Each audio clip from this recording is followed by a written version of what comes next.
il existe un chapitre. Un chapitre que Napoléon Hill a écrit en 1938. Un chapitre tellement dangereux qu'il n'a jamais été publié de son vivant. Supprimé pendant 72 ans. Caché, enterré, jusqu'en 2011. Pourquoi? Parce qu'il révélait quelque chose que le système ne voulait pas que vous sachiez. Une vérité sur le contrôle, sur la manipulation de masse, sur la manière dont on vous garde prisonnier sans que vous le réalisiez. Hill a interviewé le diable lui-même dans ce manuscrit, pas métaphoriquement, littéralement. Il a posé les questions que personne n'ose poser, et les réponses ont glacé le monde. Sa femme a lu le manuscrit, et elle a dit non, trop dangereux, trop direct, trop subversif.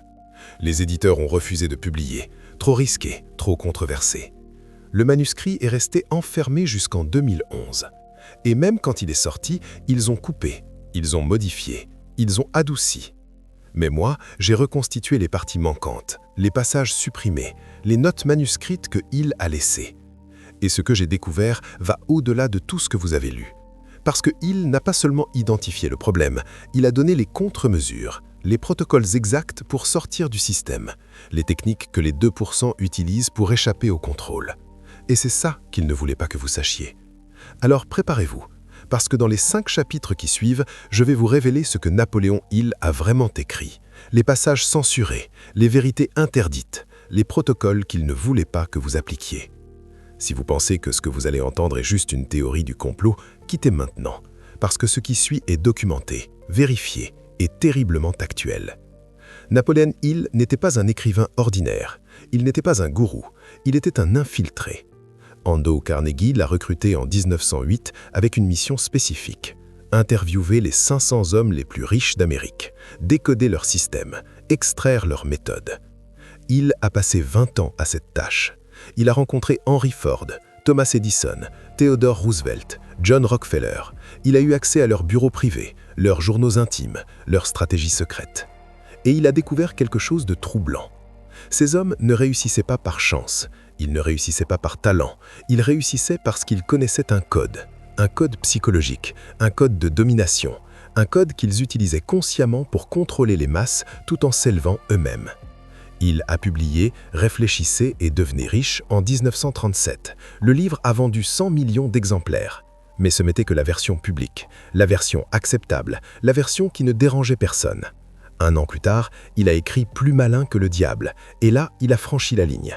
Il a révélé les mécanismes réels, les outils de contrôle, les stratégies d'asservissement mental. Il a écrit ce livre sous forme d'interview avec le diable.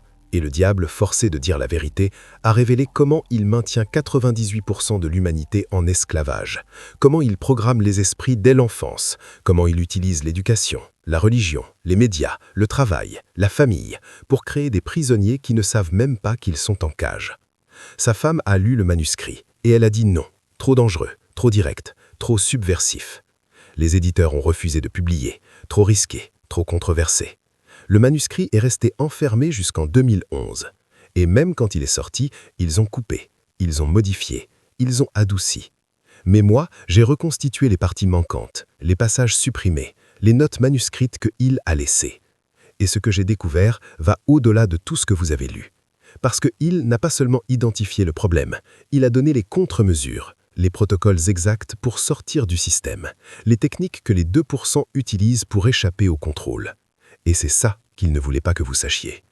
Alors préparez-vous, parce que dans les 5 chapitres qui suivent, je vais vous révéler ce que Napoléon Hill a vraiment écrit, les passages censurés, les vérités interdites, les protocoles qu'il ne voulait pas que vous appliquiez. Si vous pensez que ce que vous allez entendre est juste une théorie du complot, quittez maintenant, parce que ce qui suit est documenté, vérifié et terriblement actuel. Dans les notes supprimées, Hill pose une question directe au diable. Comment contrôlez-vous les masses sans qu'elles s'en rendent compte?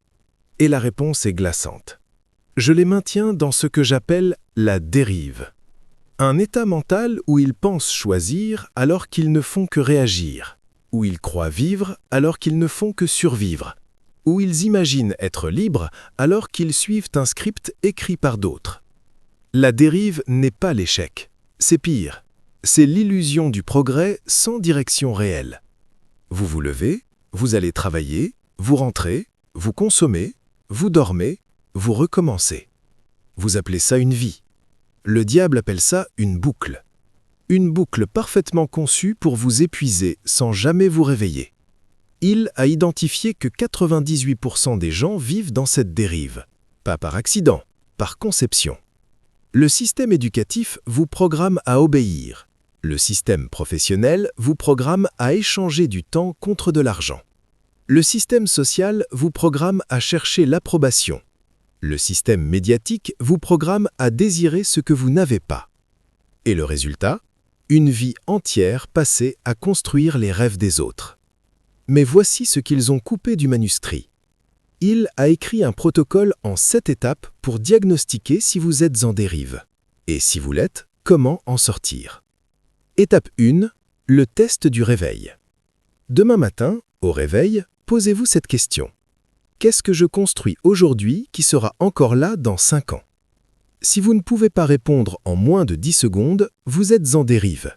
Parce que quelqu'un qui contrôle sa trajectoire sait exactement ce qu'il bâtit. Pas vaguement, exactement. Étape 2. Le test de la décision. Comptez combien de décisions importantes vous avez prises cette semaine. Pas des choix, des décisions. Une décision crée une conséquence irréversible. Un choix peut être annulé. Si vous n'avez pris aucune décision cette semaine, vous ne dirigez pas votre vie, vous la gérez. Et gérer n'est pas vivre, c'est maintenir. Étape 3. Le test de la direction. Regardez les 3 derniers mois. Avez-vous avancé vers un objectif clair ou avez-vous simplement résolu des urgences ? La dérive se cache dans l'urgence. Elle vous fait croire que vous êtes productif parce que vous êtes occupé. Mais occupé n'est pas aligné. Vous pouvez être occupé pendant 30 ans et finir exactement au même endroit. Étape 4. Le test de l'influence. Qui décide de vos priorités ? Vous ou votre patron, votre famille, vos amis, les réseaux sociaux, les algorithmes ? Si vos priorités changent en fonction de ce que les autres veulent, vous êtes piloté de l'extérieur. Et celui qui est piloté de l'extérieur dérive, par définition. Étape 5. Le test de la peur. Quelle est votre plus grande peur en ce moment ? Si c'est de perdre ce que vous avez, vous êtes en mode défensif. Et le mode défensif est la signature de la dérive. Ceux qui construisent ont peur de ne pas aller assez loin. Ceux qui dérivent ont peur de perdre leur confort. Étape 6. Le test de la vision. Fermez les yeux. Visualisez votre vie dans 10 ans si rien ne change. Vraiment rien. Même rythme, même choix, même peur. Si cette image vous terrifie, félicitations, vous venez de vous réveiller. Si elle vous rassure, vous êtes endormi, profondément. Étape 7. Le test de l'action rebelle. Faites quelque chose cette semaine qui contredit votre routine habituelle. Quelque chose qui dérange votre confort. Quelque chose qui nécessite du courage. Si vous ne pouvez rien trouver, vous êtes prisonnier de votre propre système. Et voici la partie que Il a écrite mais qu'ils ont censurée. Le diable dit « Je ne force personne à dériver. Je leur donne simplement des distractions confortables, des illusions de progrès, des validations superficielles, et ils s'installent eux-mêmes dans la cage. Puis ils la décorent, puis ils l'appellent une vie réussie. Il a compris que la dérive n'est pas un accident. C'est une architecture mentale installée dès l'enfance. À l'école, on vous apprend à suivre des instructions, pas à créer des systèmes. On vous apprend à mémoriser, pas à penser. On vous apprend à obéir à l'autorité, pas à questionner le pouvoir. Et cette programmation devient votre logiciel d'exploitation. Vous grandissez, vous entrez dans le monde du travail, et là, on vous dit « sois productif, sois efficace, sois loyal, travaille dur, tu seras récompensé ». Mais la récompense ne vient jamais vraiment, parce que le système n'est pas conçu pour vous libérer. Il est conçu pour vous maintenir, juste assez payé pour ne pas partir, juste assez fatigué pour ne pas penser, juste assez distrait pour ne pas vous révolter. C'est ça la dérive organisée, et il a écrit le contre-protocole. Pour en sortir, vous devez faire une chose que 98% des gens refusent. Vous devez devenir ingouvernable, pas anarchique, ingouvernable. Vous devez arrêter de chercher l'approbation. Vous devez arrêter de suivre les règles qui ne servent pas votre vision. Vous devez accepter que la majorité vous jugera, vous critiquera, vous rejettera. Parce que votre réveil expose leur somnolence. Et personne n'aime être exposé. Mais ce n'est que le premier protocole. Parce que sortir de la dérive ne suffit pas. Vous devez aussi comprendre comment le système vous programme à y retourner. Et c'est exactement ce que Hill a révélé au chapitre 2.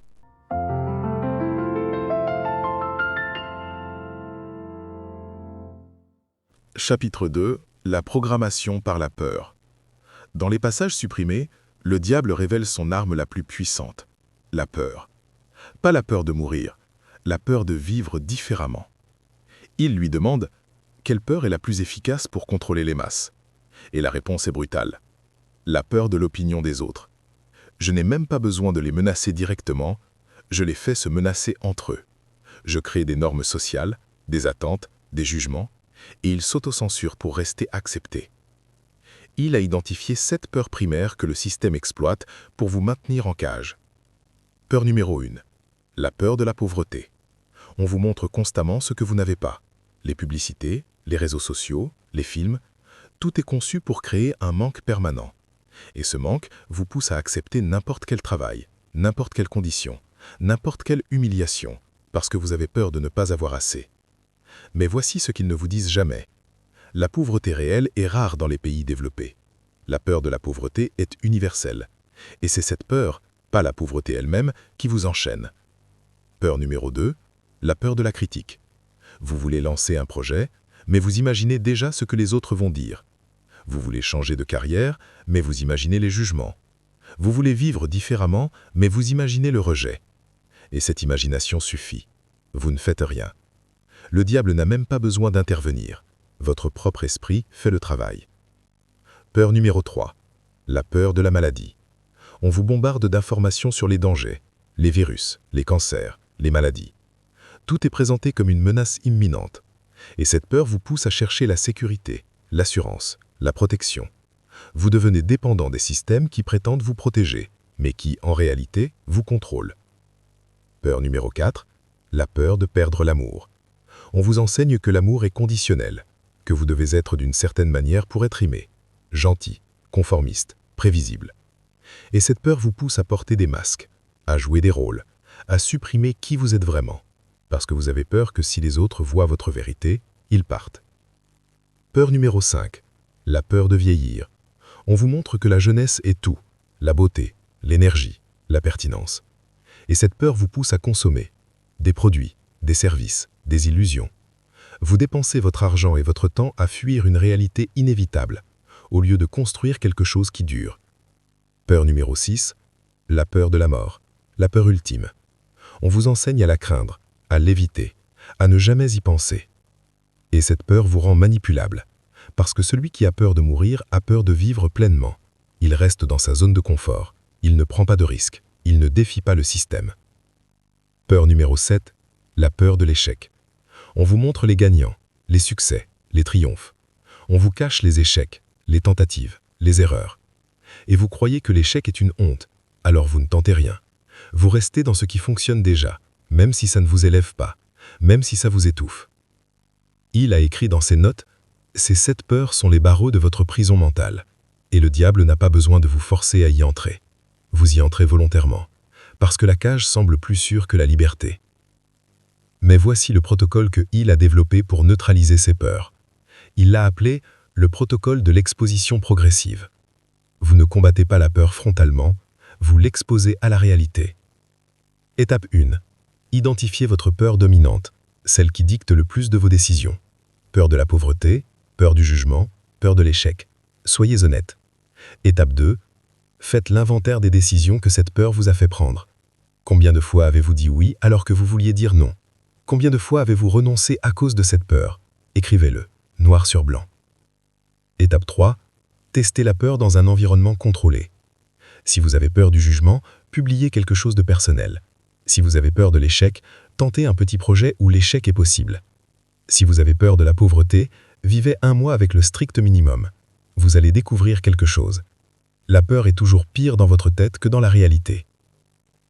Étape 4. Analysez les conséquences réelles. Après avoir testé la peur, Regardez ce qui s'est vraiment passé. Est-ce que vous êtes mort? Non. Est-ce que vous avez été détruit? Non. Est-ce que le monde s'est effondré? Non. La peur ment, toujours. Elle exagère, elle déforme, elle paralyse, mais elle ment. Étape 5. Augmentez graduellement l'exposition. Ne sautez pas directement dans le grand bain, augmentez graduellement. Chaque exposition réduit l'emprise de la peur. Chaque test prouve que vous êtes plus fort qu'elle. Et voici la partie que Hill a écrite mais qu'ils ont supprimée. Le diable dit « La peur n'est pas réelle, c'est une projection mentale. Mais si vous y croyez assez longtemps, elle devient votre réalité. Vous créez exactement ce que vous craignez. Vous avez peur d'échouer, alors vous ne tentez rien et vous échouez par inaction. Vous avez peur d'être rejeté, alors vous ne montrez jamais qui vous êtes et vous êtes rejeté pour votre fausseté. Vous avez peur de manquer d'argent, alors vous acceptez un travail que vous détestez et vous manquez de liberté. La peur crée sa propre prophétie. Il a compris que le système utilise la peur comme mécanisme de contrôle depuis des siècles. Les religions l'ont utilisé, les gouvernements l'ont utilisé, les entreprises l'utilisent, parce que c'est efficace. Un humain effrayé est prévisible, contrôlable, exploitable. Mais un humain qui a neutralisé ses peurs devient dangereux pour le système. Il ne peut plus être acheté, il ne peut plus être intimidé, il ne peut plus être manipulé. Et c'est exactement pour ça qu'ils ont censuré ce chapitre. Parce que si vous comprenez comment la peur vous contrôle, vous devenez incontrôlable. Mais nous ne sommes qu'au début, parce que Hill a découvert quelque chose d'encore plus profond. Le système ne vous contrôle pas seulement par la peur, il vous contrôle par le temps. Et c'est ce que nous allons voir au chapitre 3.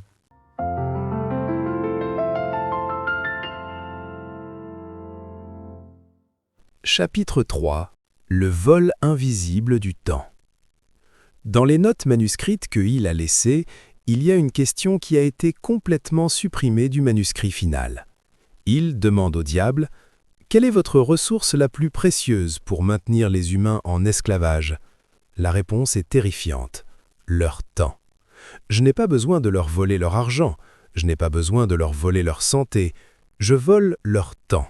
Et une fois que le temps est parti, il ne revient jamais. Ils peuvent récupérer de l'argent, ils peuvent récupérer leur santé, mais le temps perdu est perdu pour toujours. Hill a écrit en marge de cette section « Le temps est la seule ressource réellement limitée. Pourtant, c'est celle que les gens gaspillent le plus facilement. Pourquoi ? Parce qu'ils ne voient pas le vol en temps réel. Regardez une journée typique. Vous vous réveillez, vous scrollez sur votre téléphone, 15 minutes. Vous prenez votre petit déjeuner en regardant les actualités, 30 minutes. Vous allez au travail, 1 heure de trajet, vous travaillez 8 heures, mais combien de ces 8 heures construisent réellement votre futur? Combien servent la vision de quelqu'un d'autre? Vous rentrez, 1 heure de trajet, vous mangez devant une série, 1 heure, vous scrollez encore, 1 heure, vous vous couchez. Faites le calcul. Combien d'heures dans cette journée étaient vraiment vôtres? Combien d'heures ont servi votre progression, votre vision, votre construction? 1, peut-être 2. Le reste a été volé. Pas brutalement, subtilement, progressivement, invisiblement. Et le diable dit dans les passages censurés « Je n'ai même pas besoin de voler leur temps directement. Je leur donne des distractions qui semblent inoffensives, des applications, des séries, des notifications, des urgences fabriquées, et ils donnent volontairement leur temps.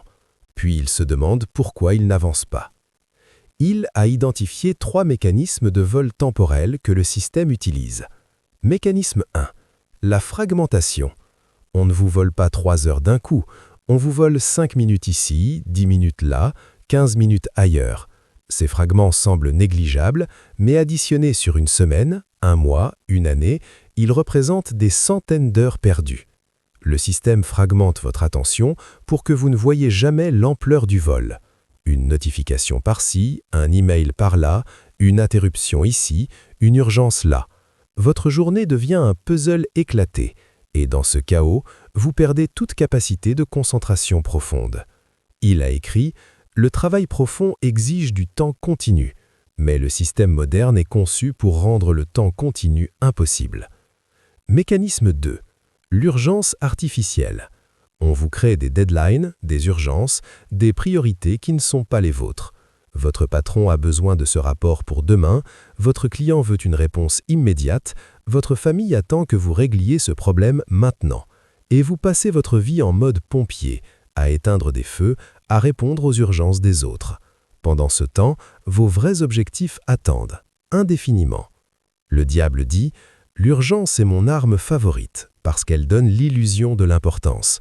Ils pensent qu'ils font quelque chose de crucial, en réalité, ils tournent en rond. » Il a développé un test simple. Posez-vous cette question pour chaque tâche urgente. Si je ne fais pas ça maintenant, est-ce que ma vie dans 5 ans sera différente? Si la réponse est non, ce n'est pas urgent. C'est une distraction déguisée. Mécanisme 3. La compensation temporelle. On vous fait croire que vous récupérerez le temps plus tard. Vous acceptez de travailler ce week-end, vous vous dites « je récupérerai la semaine prochaine ». Vous sacrifiez votre soirée, vous vous dites « je me reposerai demain ». Vous abandonnez votre projet personnel, vous vous dites « je m'y remettrai quand j'aurai plus de temps ». Mais ce moment n'arrive jamais, parce que le système génère toujours une nouvelle urgence, une nouvelle obligation, une nouvelle raison de reporter. Il a écrit dans ses notes « Le temps perdu ne se récupère pas ». C'est un mensonge consolant que les gens se répètent pour justifier leur compromis. Alors comment sortir de ce vol temporel? Il a développé le protocole de souveraineté temporelle en 5 étapes. Étape 1. L'audit brutal. Pendant une semaine, notez exactement comment vous utilisez chaque heure. Pas ce que vous pensez faire, ce que vous faites réellement. Utilisez un timer, soyez impitoyable. Vous allez découvrir que vous perdez entre 4 et 6 heures par jour, chaque jour, sans vous en rendre compte. Étape 2. L'identification des voleurs. Regardez votre audit, identifiez les 3 plus grands voleurs de votre temps. Pour la majorité, c'est les réseaux sociaux, les réunions inutiles, les interruptions constantes. Identifiez-les précisément, pas vaguement, précisément. Étape 3. L'élimination radicale. Ne réduisez pas, éliminez. Désinstallez les applications, refusez les réunions qui ne servent pas votre vision, créez des plages horaires ininterrompues. Il a écrit « Le compromis est une stratégie de perdant. Si quelque chose vole votre temps, coupez-le complètement. » Étape 4. La réaffectation intentionnelle. Maintenant que vous avez récupéré 4 à 6 heures par jour, réaffectez-les intentionnellement. 1 heure pour votre santé, 1 heure pour votre éducation, 2 heures pour votre projet personnel, 1 heure pour la stratégie, 1 heure pour le repos conscient. Planifiez-les, bloquez-les dans votre agenda, traitez-les comme des rendez-vous non négociables. Étape 5. La protection agressive. Vous allez rencontrer une résistance. Les gens vont vous demander pourquoi vous n'êtes plus disponible, pourquoi vous ne répondez plus immédiatement, pourquoi vous refusez certaines invitations. Ne vous justifiez pas. Protégez votre temps comme vous protégeriez votre argent, parce que c'est plus précieux que l'argent. Il a écrit quelque chose de prophétique dans les marges. Dans le futur, la vraie richesse ne se mesurera pas en argent, elle se mesurera en temps contrôlé. Ceux qui contrôlent leur temps contrôlent leur vie. Ceux qui ne le contrôlent pas sont des esclaves bien payés. Et voici la partie la plus dérangeante des notes censurées. Le diable dit « Je ne veux pas que les humains soient pauvres financièrement, je veux qu'ils soient pauvres temporellement. » Parce qu'un homme riche en argent mais pauvre en temps ne peut rien construire de durable. Il peut seulement consommer. Et la consommation me sert parfaitement. Il a compris en 1938 ce que nous vivons aujourd'hui. Le système moderne ne vous empêche pas de gagner de l'argent, il vous empêche d'avoir du temps pour penser, pour créer, pour construire indépendamment. Parce qu'un humain qui pense devient dangereux, un humain qui crée devient incontrôlable. Mais le vol du temps n'est que la surface, parce qu'il a découvert quelque chose de plus profond encore. Le système ne vole pas seulement votre temps, il vole votre capacité à penser clairement. Et c'est exactement ce qu'il a révélé au chapitre 4.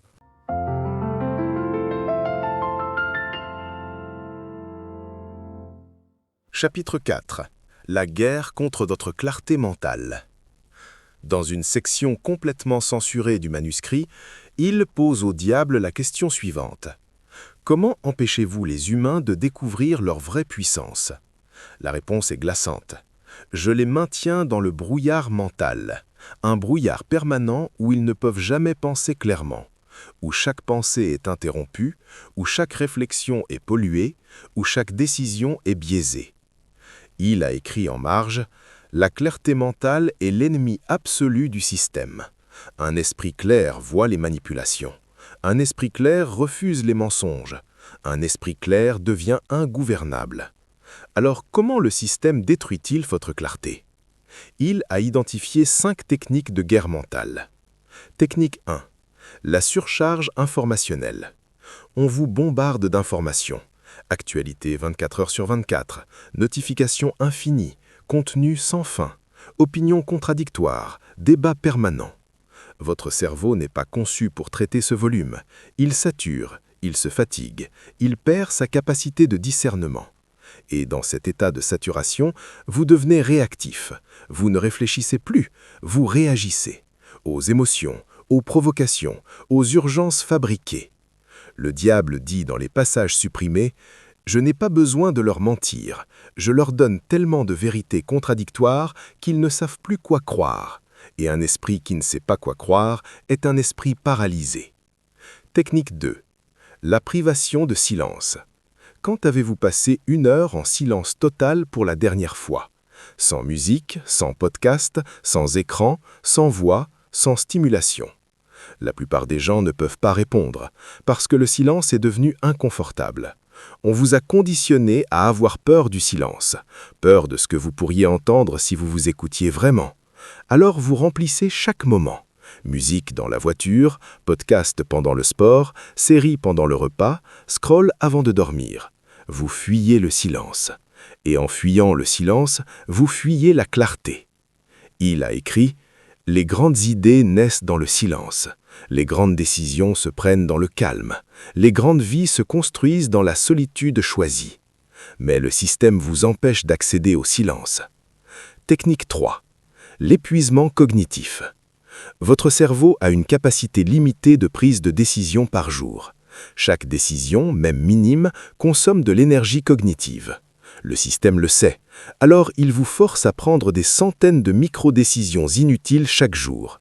Que manger? Que porter? Quel email traiter en premier? Quelle notification ouvrir? Quel contenu consommer? À la fin de la journée, votre cerveau est épuisé. Et quand vient le moment de prendre une vraie décision, une décision importante pour votre vie, vous n'avez plus d'énergie. Vous prenez la décision facile, la décision par défaut, la décision que le système veut que vous preniez. Il a noté « Les décisions importantes doivent être prises quand l'esprit est frais, pas quand il est fatigué. Mais le système vous fatigue intentionnellement pour que vous ne puissiez jamais décider en position de force. » Technique 4. La manipulation émotionnelle. On vous maintient dans un état émotionnel élevé. Peur, colère, indignation, excitation, jalousie. Les médias vous montrent des drames. Les réseaux sociaux créent des controverses. Les publicités exploitent vos insécurités. Et dans cet état émotionnel permanent, vous ne pouvez pas penser rationnellement. Les émotions court-circuitent la logique. C'est biologique. Quand votre amygdale est activée, votre cortex préfrontal s'éteint. Vous réagissez, vous ne réfléchissez pas. Le diable dit « Les émotions sont mes marionnettes préférées. Je tire les fils et ils dansent. Ils croient agir par conviction. En réalité, ils agissent par manipulation. » Technique 5. L'isolation de la pensée profonde. Le système moderne récompense la pensée rapide. Les tweets, les posts, les réactions instantanées, les opinions à chaud. Il punit la pensée profonde, celle qui prend du temps, celle qui nécessite de la concentration, celle qui demande de la solitude. Vous n'avez pas le temps de lire un livre de 300 pages, mais vous avez le temps de scroller pendant 3 heures. Vous n'avez pas le temps de réfléchir à votre stratégie de vie, mais vous avez le temps de regarder des vidéos de chats. C'est intentionnel. Il a écrit « La pensée profonde crée des humains libres. La pensée superficielle crée des consommateurs obéissants. » Le système a fait son choix. Alors comment retrouver votre clarté mentale? Il a développé le protocole de reconquête mentale. Protocole. Étape 1. Le jeûne informationnel. 1 fois par semaine, coupez toutes les sources d'informations. Pas de news, pas de réseaux sociaux, pas d'email, pas de contenu. 24 heures de silence informationnel. Au début, vous allez paniquer. Vous allez avoir l'impression de manquer quelque chose. C'est le sevrage. Persistez. Après quelques heures, quelque chose change. L'esprit se calme. Les pensées deviennent plus claires. Les priorités émergent naturellement. Il a écrit « Le bruit externe empêche le signal interne. Coupez le bruit et vous entendrez enfin ce que vous devez faire. » Protocole 2. La routine du silence. Chaque matin, avant de toucher votre téléphone, passez 30 minutes en silence total. Pas de méditation guidée, pas de musique. Silence pur. Asseyez-vous, respirez, laissez votre esprit se stabiliser. Au début, c'est chaotique. Des pensées partout, de l'agitation, de l'inconfort. Normal. Continuez. Après quelques jours, le chaos diminue. La clarté apparaît. Les idées importantes remontent à la surface. Protocole 3. La monotâchie forcée. Choisissez une tâche importante par jour, une seule. Bloquez 2 heures ininterrompues, éteignez tout. Téléphone en mode avion, ordinateur sans Internet, porte fermée. Travaillez sur cette seule tâche sans interruption, sans distraction, sans compromis. Vous allez redécouvrir une capacité que vous pensiez avoir perdue, la capacité de penser profondément, de créer véritablement, de produire quelque chose de valeur. Protocole 4. Le filtrage émotionnel. Avant de réagir à une information, posez-vous cette question. Est-ce que cette information mérite mon énergie émotionnelle? La plupart du temps, la réponse est non. Quelqu'un a posté quelque chose d'offensant. Est-ce que ça mérite votre colère? Non. Un média a publié un article alarmiste. Est-ce que ça mérite votre peur? Non.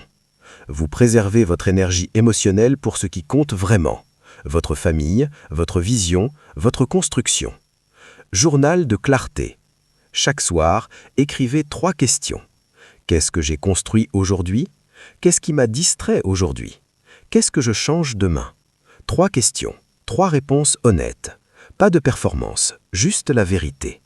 Ce rituel crée une boucle de feedback. Vous voyez vos patterns, vous identifiez vos luites, vous corrigez progressivement. Il a écrit quelque chose de puissant dans ses notes finales. La clarté mentale n'est pas un état permanent, c'est une pratique quotidienne. Vous la perdez facilement, vous la regagnez difficilement, mais chaque jour où vous la reconquérez, vous devenez plus fort, et le système perd un peu de son pouvoir sur vous. Et maintenant, nous arrivons à la partie la plus dangereuse, celle que Hill a écrite mais que personne n'a jamais vue. Le chapitre qui explique pourquoi le système vous maintient dans l'illusion de progrès sans jamais vous laisser atteindre la vraie liberté.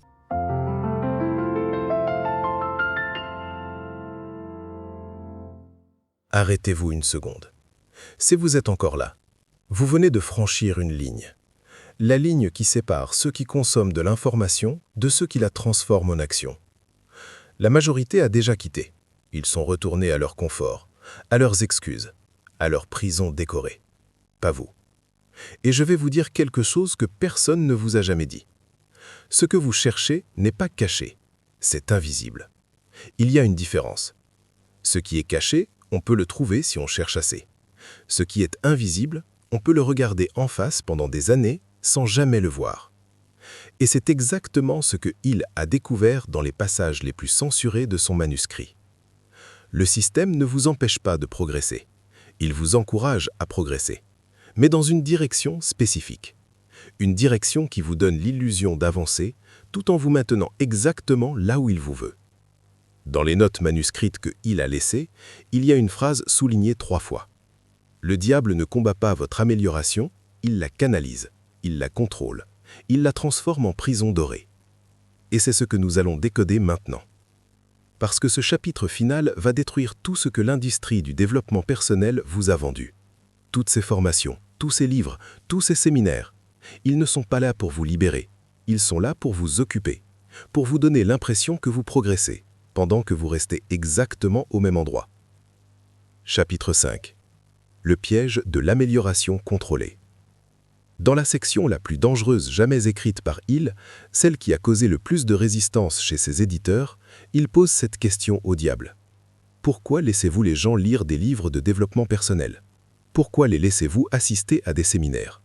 Pourquoi ne les empêchez-vous pas simplement de chercher à s'améliorer? La réponse a glacé Hill. Parce que l'amélioration contrôlée est mon outil le plus puissant. Je ne veux pas qu'il stagne. Je veux qu'il s'améliore juste assez pour rester motivé. mais jamais assez pour devenir libre. Je veux qu'ils lisent des livres, qu'ils prennent des notes, qu'ils assistent à des conférences, qu'ils se sentent productifs. Pendant qu'ils font tout cela, ils ne construisent rien de réel. Ils consomment de l'amélioration. Ils ne créent pas de transformation. Il a identifié ce qu'il a appelé le cycle de l'amélioration perpétuelle. Un cycle parfaitement conçu pour vous maintenir occupé sans jamais vous libérer. Le cycle fonctionne en 4 phases. Phase 1. L'éveil contrôlé. Vous réalisez que votre vie actuelle ne vous satisfait pas. Vous voulez plus. Vous voulez mieux. Vous voulez changer. Cette prise de conscience est réelle. L'énergie est authentique. Mais au lieu de passer à l'action immédiate, on vous redirige vers la consommation d'informations. Lisez ce livre, suivez cette formation, regardez cette conférence. Et vous le faites, parce que ça semble logique, s'éduquer avant d'agir. Sauf que l'éducation devient une procrastination déguisée. Phase 2. L'accumulation sans application. Vous lisez 10 livres, vous suivez 3 formations, vous prenez des centaines de notes, vous avez des carnets pleins d'idées, des fichiers pleins de stratégies, des dossiers pleins de plans. Mais vous n'avez rien construit, rien lancé, rien testé. Parce qu'on vous a convaincu que vous n'êtes pas encore prêt, qu'il vous manque encore une information, une technique, un secret. Alors vous continuez à consommer. Le diable dit dans les passages supprimés, « Je les maintiens dans un état d'apprentissage permanent. Ils croient qu'ils se préparent. En réalité, ils procrastinent, et ils me payent pour cette procrastination. » Phase 3. La micro-amélioration mesurable. Vous finissez par appliquer quelque chose. Vous commencez à vous lever plus tôt. Vous faites du sport, vous méditez. Vous tenez un journal. Et ça fonctionne. Vous vous sentez mieux. Vous avez plus d'énergie. Vous êtes plus discipliné. Vous progressez. Mais cette progression est horizontale, pas verticale. Vous améliorez votre routine. Vous n'améliorez pas votre position. Vous êtes un meilleur employé, mais toujours un employé. Vous êtes plus productif, mais vous produisez toujours pour quelqu'un d'autre. Vous êtes plus discipliné, mais vous disciplinez votre vie autour d'une vision qui n'est pas la vôtre. Il a écrit en marge « L'amélioration personnelle sans changement de position est une illusion de progrès. Vous devenez une meilleure version de votre prison, mais vous restez en prison. » Phase 4. Le plateau confortable. Après quelques mois d'amélioration, vous atteignez un plateau. Un niveau où vous êtes mieux qu'avant, mais pas encore libre, pas encore indépendant, pas encore maître de votre temps. Et ce plateau devient confortable. Vous gagnez un peu plus, vous avez un peu plus de reconnaissance, vous avez de meilleures habitudes. C'est suffisant pour ne pas abandonner, mais insuffisant pour vraiment changer de vie. Et c'est exactement là que le système vous veut, dans ce plateau confortable. Juste assez satisfait pour ne pas vous révolter, juste assez insatisfait pour continuer à consommer. Le diable révèle « C'est mon équilibre parfait. Ils sont motivés sans être dangereux. Ils sont ambitieux sans être révolutionnaires. Ils achètent des cours, ils lisent des livres, ils assistent à des événements, ils me génèrent des revenus, sans jamais menacer le système. » Il a compris que l'industrie du développement personnel moderne est devenue exactement ce que le diable décrit. Un système qui vous vend l'amélioration sans jamais vous donner la libération. Et voici ce qu'ils ont censuré. Le protocole que il a écrit pour sortir de ce piège. Il l'a appelé le protocole de la rupture radicale. Parce que vous ne sortez pas de ce cycle par amélioration graduelle. Vous en sortez par cassure brutale. Étape 1. L'arrêt de la consommation. Pendant 3 mois, vous arrêtez complètement de consommer de contenu de développement personnel. 0 livre, 0 formation, 0 podcast, 0 conférence. Rien. Cette idée terrifie la plupart des gens, parce qu'ils sont devenus addicts. Addicts à la motivation externe, addicts aux nouvelles stratégies, addicts au sentiment de progresser. Mais il a écrit « Si vous ne pouvez pas consommer, c'est que vous êtes accro. Et une addiction, même à l'amélioration, reste une addiction. » Pendant ces 3 mois, vous n'apprenez rien de nouveau. Vous appliquez seulement ce que vous savez déjà. Et vous allez découvrir quelque chose de troublant. Vous saviez tout ce dont vous aviez besoin. Le problème n'était jamais le manque d'information, c'était le manque d'application. Étape 2. Le test de la position réelle. Posez-vous cette question brutalement honnête. Est-ce que mon amélioration personnelle a changé ma position dans le système ou est-ce qu'elle m'a rendu plus efficace dans ma position actuelle?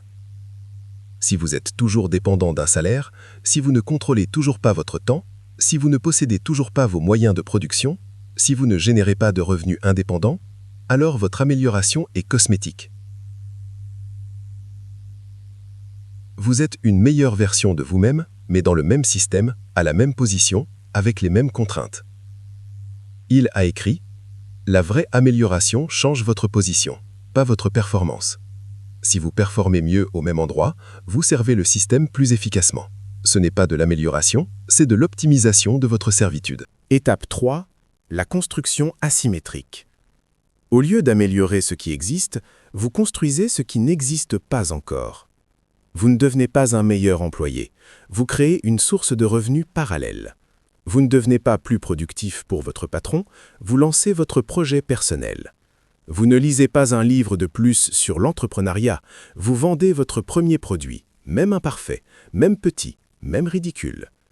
La construction, même maladroite, vaut mieux que la préparation infinie. Il a noté, les gens qui réussissent vraiment ne sont pas ceux qui se préparent le mieux, ce sont ceux qui construisent le plus vite, même avec des erreurs, même avec des échecs, même avec des imperfections. Parce que chaque construction vous apprend ce qu'aucun livre ne peut enseigner. Étape 4. Le refus de l'amélioration horizontale. Vous allez recevoir des opportunités, des promotions, des augmentations, des reconnaissances.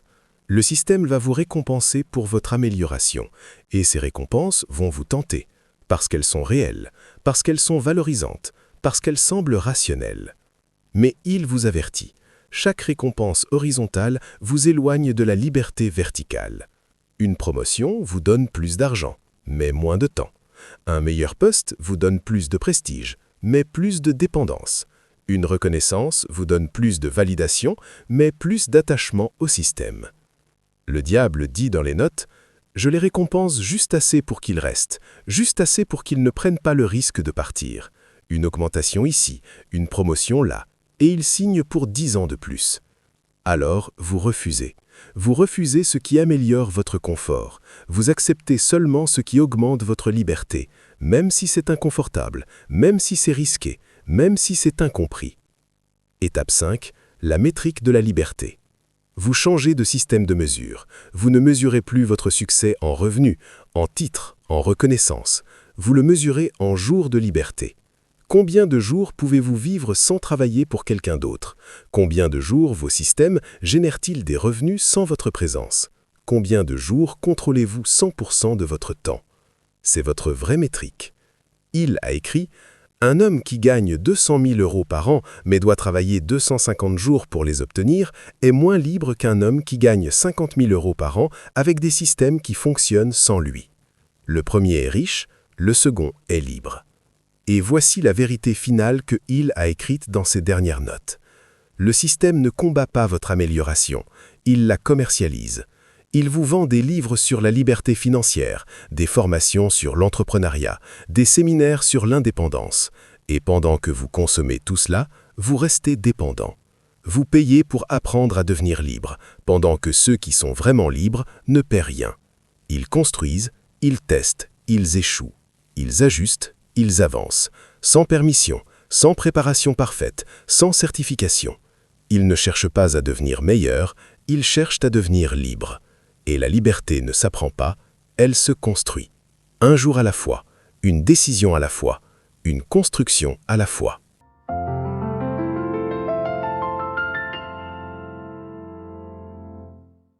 Alors voici ce que vous allez faire. Pas demain, ce soir, avant que votre esprit rationnel trouve des excuses. Action 1. La déclaration de position. Prenez une feuille, écrivez cette phrase. Ma position actuelle dans le système est... Puis, décrivez-la honnêtement.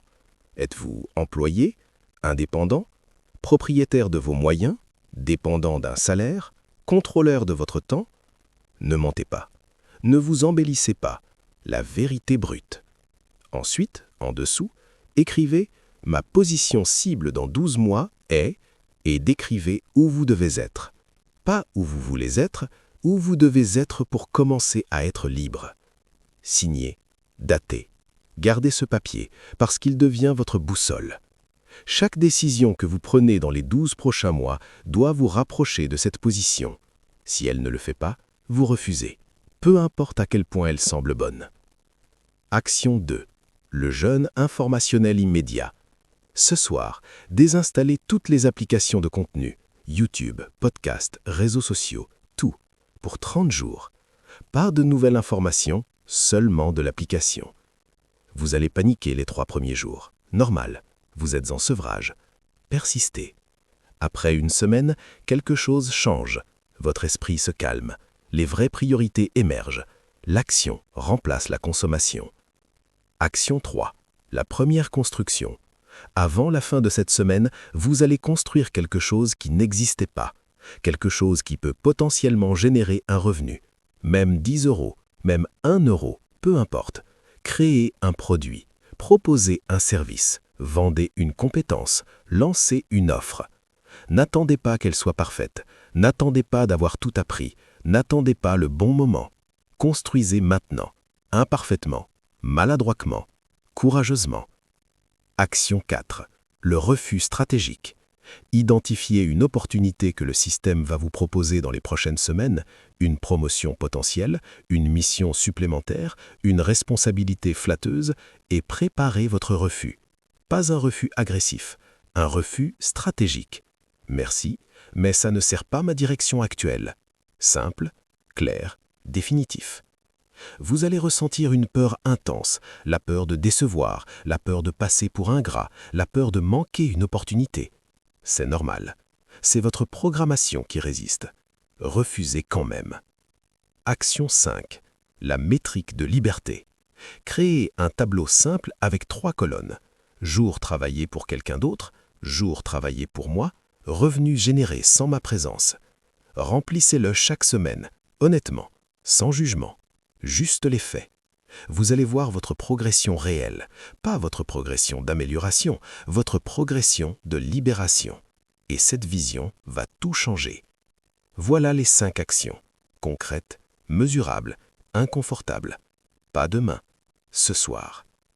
Parce que maintenant vous savez que l'amélioration sans changement de position est un piège. Vous savez que la consommation d'informations est une procrastination déguisée. Vous savez que le système récompense votre servitude optimisée et vous ne pouvez plus prétendre que vous ne saviez pas. Hill a écrit dans sa dernière note manuscrite « Le diable ne craint pas les gens qui apprennent, il craint ceux qui appliquent. Il ne craint pas les gens qui rêvent, il craint ceux qui construisent. Il ne craint pas les gens qui se préparent, il craint ceux qui agissent sans permission. » Alors vous avez un choix. Vous pouvez fermer cette vidéo, retourner à vos livres, à vos formations, à vos plans, à votre amélioration confortable, ou vous pouvez accepter la vérité brutale. Vous savez déjà assez. Vous avez déjà assez appris. Vous avez déjà assez de compétences. Le problème n'a jamais été le manque de savoir, c'était le manque de courage. Le courage de construire sans être prêt. Le courage de refuser ce qui semble bon mais ne sert pas votre liberté. Le courage d'accepter que vous allez échouer, plusieurs fois, publiquement, douloureusement, et de continuer quand même. Napoleon Hill l'a écrit, le diable l'a confirmé, le système l'a censuré. Mais maintenant, vous le savez. La vraie bataille n'est pas entre vous et le monde. Elle est entre la version de vous qui veut rester confortable et la version de vous qui veut être libre. Et cette bataille se joue maintenant, dans les 60 secondes qui suivent. Soit vous fermez cette vidéo et vous commencez, soit vous la fermez et vous retournez à votre prison améliorée. Le code est révélé, les protocoles sont transmis, les actions sont définies. Maintenant, tout dépend de vous. Êtes-vous du côté des 98% qui savent mais ne font rien, ou du côté des 2% qui construisent leur liberté pendant que les autres consomment de l'information? Le choix vous appartient, mais il expire dans 60 secondes. Après, c'est trop tard. La fenêtre se ferme et vous retournez exactement là où vous étiez, en sachant que vous aviez l'opportunité et que vous l'avez laissé passer. La liberté commence maintenant, pas demain. Maintenant. Agissez.